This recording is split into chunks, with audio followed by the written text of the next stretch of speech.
So, look, now, when you think of Christmas, you might think of all the family gatherings and the King's speech at 3 p.m. or Kate and William as they make a grand entrance at the Sandringham service.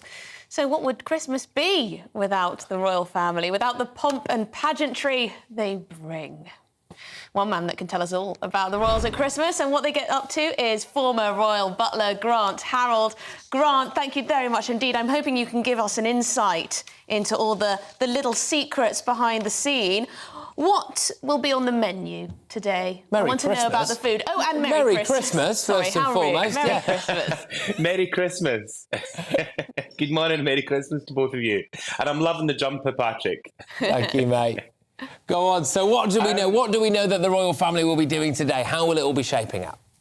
Do you know what's nice with the royal family? The traditions today are very much the same as it was done in the time of the late Queen. So you'll find that the day more or less follows the same routine, because the thing about the royal family, they like to stick to traditions. And what I mean by that is the royal family traditionally will be having breakfast shortly. We will then see them heading off to St Mary's Church. But I understand crowds have been growing since 4 a.m. And when I say crowds, it's actually people, it's families and estate workers from the Sandringham estate that all gather well wishes to be able to wish them a Merry Christmas and say hello to them. And then after the service, they'll head back to Sandringham where they will have a traditional turkey lunch. And then just to give you a bit of an insight, after that, they then have an afternoon tea, which might surprise some people. And then they'll have the dinner in the evening, which is more of a buffet where they have a whole load of pork, salmon, turkey, beef, a whole load of things all put out, which also means that some of the staff can get the evening off, which is quite a nice thing to do. So that's a kind of outline generally of what will be happening today. So like most of us, like most families, it is a lot about the food. It is about the food, and I didn't mention presents purposely, and I should mention, of course, Santa will be delivering the presents hopefully this morning that will arrive for the royal children, but the adults actually do something slightly different, which is a tradition that goes back to the time of Queen Victoria, a German tradition where they exchange their gifts yesterday. So on Christmas Eve, when the royals all arrived for their afternoon tea, around about 4 o'clock, just after the tea or during the tea is when they start exchanging gifts, and the gifts might surprise you because it's not quite what a lot of people will be thinking. Oh, go on. What kind of gifts are we talking about? You can't leave us hanging like that, Grant. It's very much kind of humorous, fun, dare I even say jokey kind of gifts. And one of the best examples, I think the late Diana, Princess of Wales, famously gave, I think it was some earrings or something to, I think it was possibly Princess Margaret. And in return, she was given a tea towel and was probably a bit kind of shocked and quickly discovered that this is what the royals do. Because when you're the royal family, what do you give the royal family? I mean, it's almost impossible to give things. It's always kind of fun, kind of humorous things that they give each other. It doesn't mean to say they don't give serious gifts to each other in private, but as far as this gathering goes, it's normally kind of fun, jokey gifts that they're given. Yeah, absolutely. I'm just trying to picture the turkey dinner followed by afternoon tea, followed by a buffet.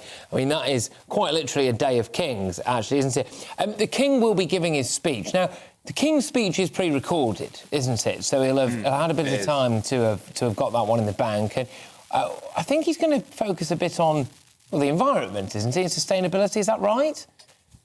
I think that's what they're saying. And as you know, Pedro, obviously give you a few insights before. We don't actually know until the actual speech obviously gets broadcast this afternoon. But of course, this is something that he's always been passionate about. And I think we've discussed this before, that as king, he's got to step back a little bit from some of these things that he's always been passionate about. But at the same time, he's not going to walk away from them. So this is an opportunity for him to kind of raise this, if you like. And the other significant thing that I thought is quite poignant is this photograph you can see just now is actually just inside from where the balcony is that we see them make the famous public appearances. And of course, on Coronation Day, that's where they stood. And I've actually been in that room myself, and it's quite a kind of humble room, if I can say that, considering some of the rooms in Buckingham Palace. But I thought it's quite significant. He's picked this room because when they do the Christmas message, like the late Queen, they always pick the locations, and there's a reason for that, normally behind the reasons as to why they pick the different rooms or locations we see them that they use. OK. Now, could you give us a bit of an insight into, like, what kind of time the royals wake up on Christmas morning, and what it's like? And, do they have their Christmas breakfast in bed, or, No. Go on.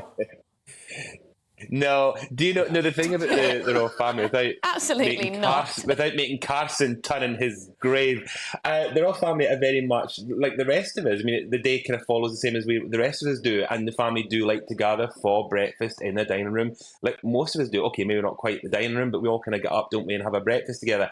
And I can assure you, Patrick, they will not be in onesies.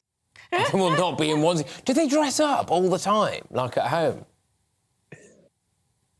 The nice thing about the royal family is they're always, not so much probably the younger royals. The younger royals, as we see, dressed down a little bit, but the older royals, they're always kind of slightly kind of dressed up, because some people say to me, with a lot of what I do, I always kind of like to have my shirt, my tie and my jacket on. Yeah. And they ask where I get it from, and quite simply, it's when you work for the family, you kind of follow their lead. You know, you always kind of want to be like them. You try to, so you're kind of not letting the side in, if you like.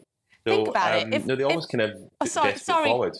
Sorry, Grant. Think about it. If the royal family don't dress up for Christmas Day, then what hope is there of keeping standards up in the rest of the country? Decline. I mean, Exactly. Yeah, you don't want decline. Exactly. But I think, Emily, you'd fit in beautifully. I'm amazed actually you haven't been invited to Sandringham, but you never know, maybe next year. And Patrick, I think the jumper would definitely raise a few eyebrows, but I'm sure you'd still get in.